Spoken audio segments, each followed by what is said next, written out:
To my beloved brethren and God's holy people across the globe, welcome to another program in the series, A Word to the Nation broadcast. I am Pastor Karell Wilson, your humble servant, and I encourage you to spare a few minutes out of your busy schedule and allow the Lord to speak to your hearts.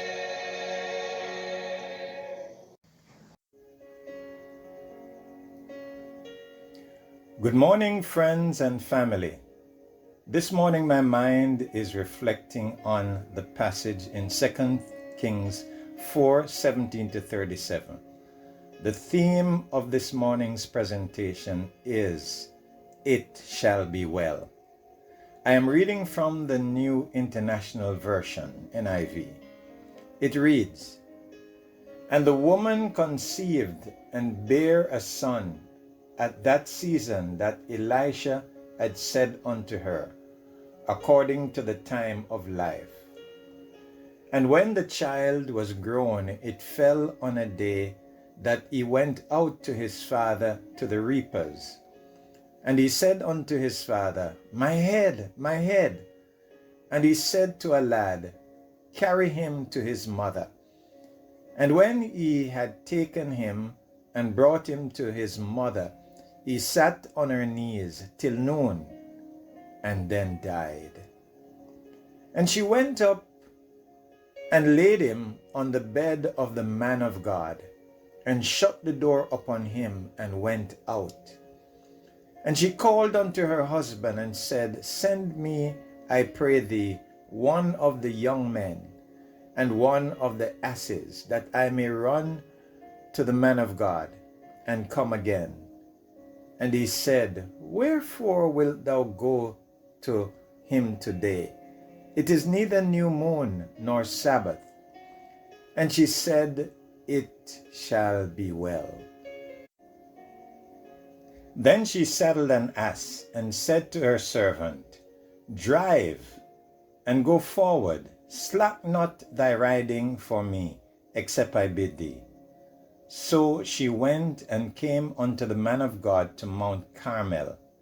And it came to pass, when the man of God saw her afar off, that he said to Gehazi, his servant, Behold, yonder is that Shunammite.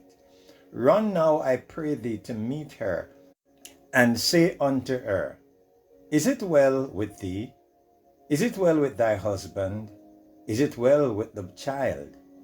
And she answered, It is well. And when she came to the man of God to the hill, she caught him by the feet, but Gehazi came near to thrust her away.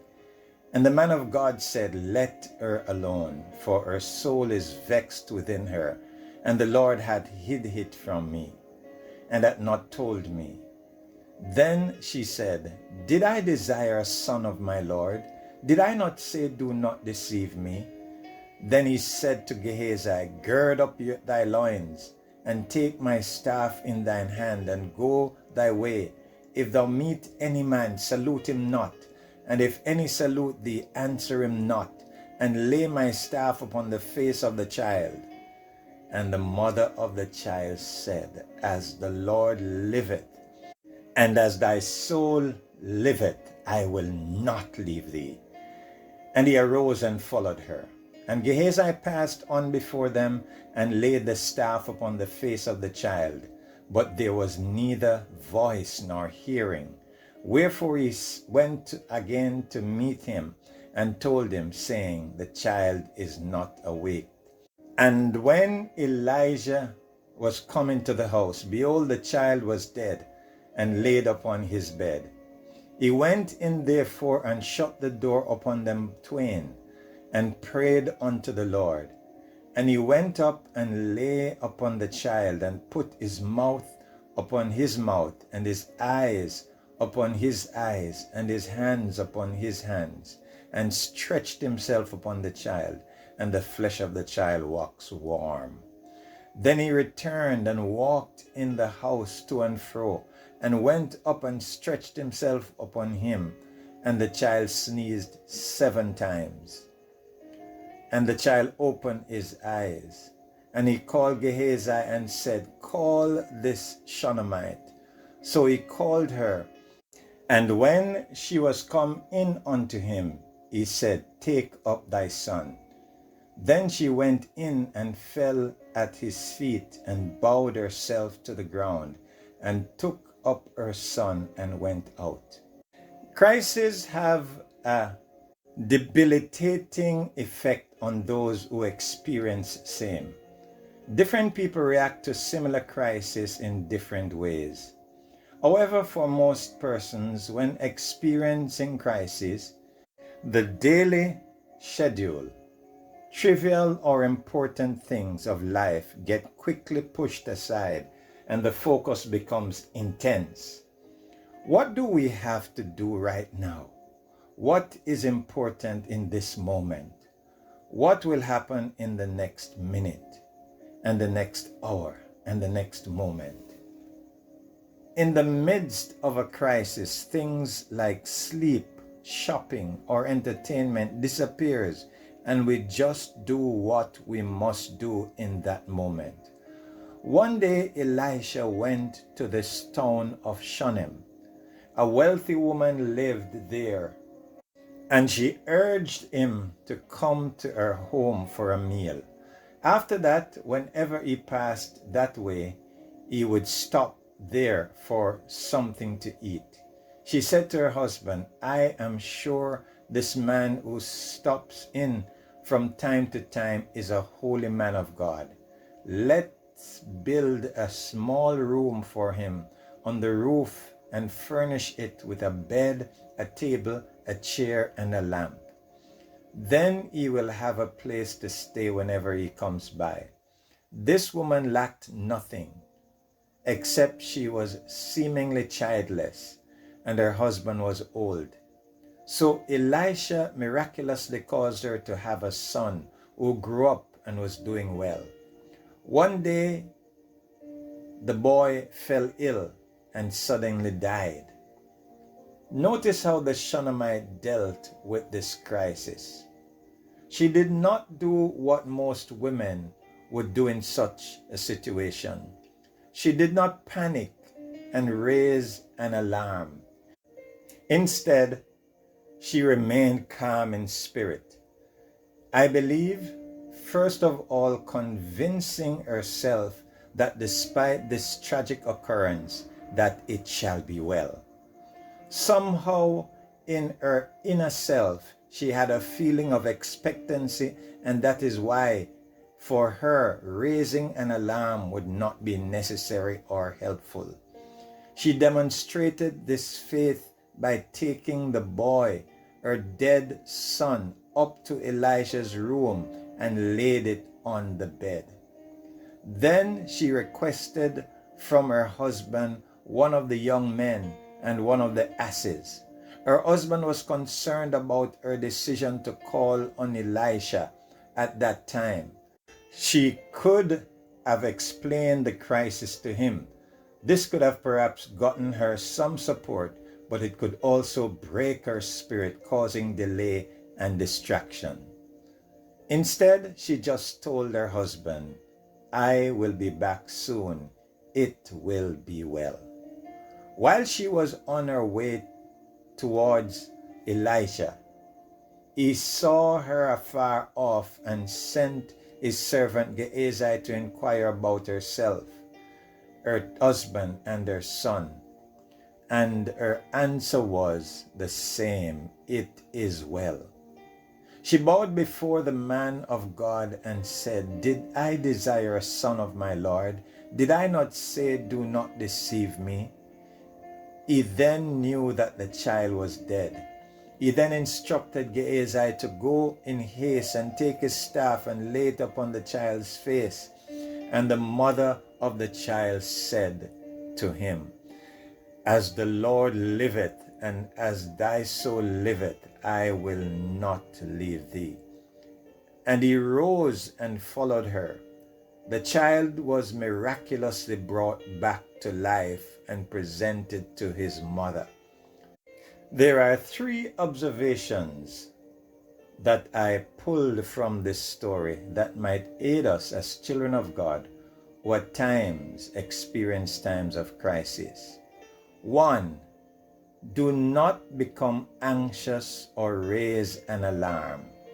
Convince yourself that despite the severity of the crisis, it shall be well. 2. Demonstrate your faith by laying your dead and hopeless condition before the Lord, not complaining, but telling everyone who inquire of you that it is well. 3. Head directly to the source of your solution. Do not be distracted. Determine in your heart that you will not leave until your desired objective is met. Hebrews 4 verse 11 says, "Now without faith it is impossible to please God, since the one who draws near to him must believe that he exists and he rewards those who seek him." It shall be well. Amen.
Thank you for joining us today for a Word to the Nation broadcast, B139. This is your brother and friend Karell Wilson saying, have a happy Sabbath, a fantastic day, and may the God of heaven bless you real good. Peace and love to you all.